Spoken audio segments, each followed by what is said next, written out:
Hi, it's Lauren. I am so excited to share with you the brand new Magnolia A2 die that has released today from Whimsy Stamps. It is a cover plate die with these beautiful flowers, magnolia flowers, and there are 3 large flowers as well as some buds and leaves and smaller flowers, all creating this beautiful design for your projects.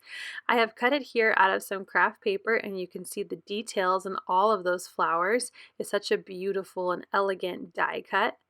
I have also die cut it out of some black cardstock and have placed it over some watercolored paper to create this sample for you. Here you can see how beautiful it is with the color popping out from behind the die.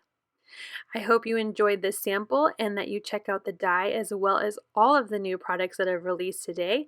All links can be found in the description box below. Please also head over to Whimsy Stamps blog, Instagram, and Pinterest using the links down below, as well as our Facebook group for more inspiration using this die. Thank you so much for being customers of Whimsy Stamps. Have a great day.